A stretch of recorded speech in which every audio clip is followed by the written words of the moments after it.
కొత్తగా ప్రభుత్వం ఇచ్చిన భూముల పాస్ పుస్తకాల వల్ల ప్రయోజనాలు ఏమైనా ఉన్నాయా? పాస్ పుస్తకాల్లో అచ్చుతప్పులు లేకుండా ఇచ్చారా? రీసర్వేలో లోపాలే ప్రధాన కారణమా?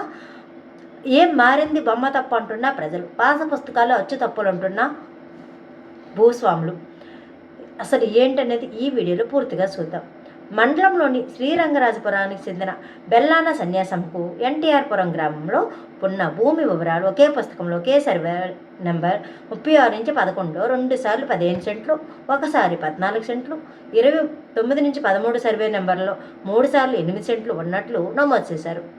తన పేరున అంత భూమి లేదని ఆమె వాపోవడం జరిగింది. కూటమి ప్రభుత్వం అందిస్తున్న భూముల పాస్ పుస్తకాలు అచ్చు తప్పులు చాలానే కనిపిస్తున్నాయని ప్రజలైతే చాలామంది వాపోతున్నారు. ఫోటోలతో పాటు పలు రకాల నెంబర్లు కూడా మారిపోయాయి. విస్తీర్ణంలో సైతం లోపాలు కనిపిస్తున్నాయి. దీంతో అన్నదాతలు లబోదిబం అంటున్నారు. రీసర్వేలో లోపాలే దీనికి ప్రధాన కారణమా అని మనం అనుకోవచ్చు. జగన్ ఫోటో స్థానంలో రాజముద్ర మారిందే తప్ప తప్పులు అలానే ఉన్నాయని పలువురు రైతులైతే ఆవేదన అయితే వ్యక్తం చేస్తున్నారు. 100 ఏళ్ల తర్వాత భూ వివాదాలు పరిష్కారానికి రీసర్వే చేపడుతున్నామని గత వైకాపా ప్రభుత్వ హయాంలో నాటి సీఎం జగన్ చెప్పడైతే జరిగింది. తన బొమ్మలో ముద్రించిన పట్టాదారు పాస్ పుస్తకాలు పంపిణీ చేశారు అప్పట్లో. అయితే చాలా తప్పులతో పాటు జగన్ బొమ్మపై ప్రజలు తీవ్ర వ్యతిరేకత అప్పట్లో వ్యక్తం అయితే చేశారు. అయితే ఇంతటికీ దీని రీసర్వేలో ప్రధాన లోపాలు ఏంటంటే, సర్వే ముందు పాత దస్త్రాలు పరిశీలించి సమాచారం విలీనం చేయాలి. ముందుగానే ఈ ప్రక్రియ అనేది జరగాలి. కానీ ఆ ప్రక్రియ జరగలేదు. సరైన లైసెన్స్డ్ సాఫ్ట్వేర్ కూడా లేదు. అవసరమైన సాంకేతిక పరికరాలు సరఫరా చేయలేదు. సో దీనివల్ల సర్వే అనేది కరెక్ట్గా జరగలేదని అంటున్నారు.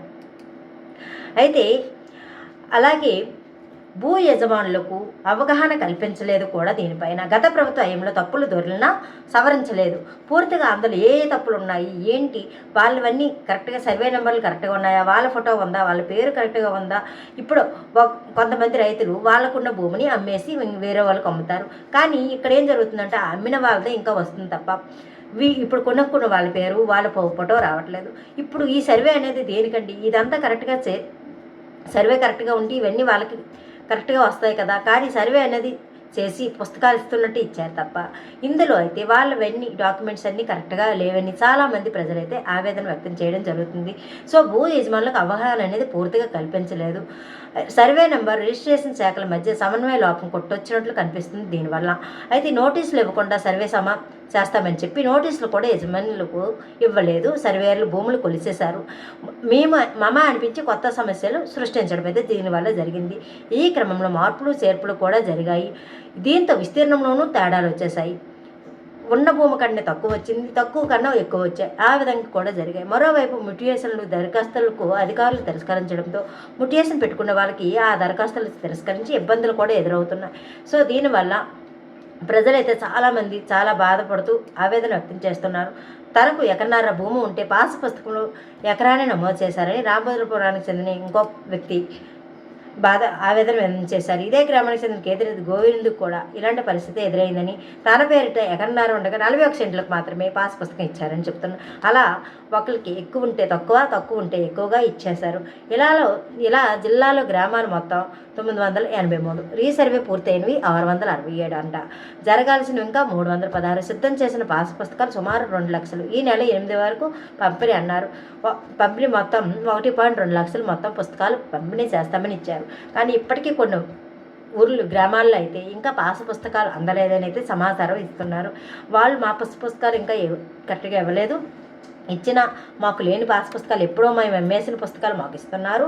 మేము ఆ పుస్తకాలు 30 సంవత్సరాల తర్వాత అమ్మేసిన పుస్తకాలు మేమేం చేసుకోవాలి, మేము ఆ పుస్తకాలు తీసుకుని ఏం చేయాలని వీళ్ళు బాధపడుతుంటే, మేము కొనుక్కున్న భూమికి మాకు పాస్ పుస్తకాలు రాలేదు. ఈ పాస్ పుస్తకాల్లో ఉపయోగం ఏమైనా ఉందా అంటే ఏమీ లేదు. ఒక జగన్ ఫోటో మాత్రమే లేకుండా రాజముద్ర వేశారు తప్ప మా పేర్లు కూడా కరెక్ట్గా లేదు. మేము అమ్ముకున్న భూమి కూడా మాకు ఆ పాస్ పుస్తకాలు మాకు వస్తున్నాయి, మేము కొనుక్కునే మా పేరున రావట్లేదు. ఇలా అయితే మాకు ఇంకా ఈ పాస్ పుస్తకాలు కొత్తగా ఇవ్వడం వల్ల ఉపయోగం ఏమైనా ఉందా, గవర్నమెంట్కి దీనివల్ల లాభం ఏమైనా ఉందా అని వాళ్ళు అయితే ప్రశ్నించడం జరుగుతుంది. దీనివల్ల పాస్ పుస్తకాలు కొత్తగా మళ్ళీ ప్రింట్ చేయడం వల్ల ఖర్చే తప్ప ఏమైనా ఉపయోగం ఉందా అండి? దీనిపై మీ అభిప్రాయం ఏంటి? దీనివల్ల ఈ పాస్ పుస్తకాల వల్ల ఉపయోగం ఉందని మీరు అనుకుంటున్నారా? మీరు ఎంతమంది కరెక్ట్ అనుకుంటున్నారు, ఎంతమంది తప్పు అనుకుంటున్నారు? మీ అభిప్రాయాన్ని కామెంట్ రూపంలో తెలియజేయండి. అయితే ఈ పాస్ పుస్తకాల వల్ల చాలామంది అయితే ఉపయోగం లేదు, మాకు దీనివల్ల ఏం ఉపయోగం, మా భూమి కరెక్ట్గా లేకుండా సర్వే చేయకుండా ఎలా పడితే అలా ఇచ్చేస్తే దానివల్ల ఉపయోగం లేదు కదని చాలామంది అంటున్నారు. దీనిపై మీ అభిప్రాయం ఏంటో తప్పకుండా తెలియజేయండి. అలాగే మన వీడియోస్ని మొదటిసారిగా చూస్తున్నట్లయితే సబ్స్క్రైబ్ చేసుకోండి, లైక్ చేయండి, షేర్ చేయండి.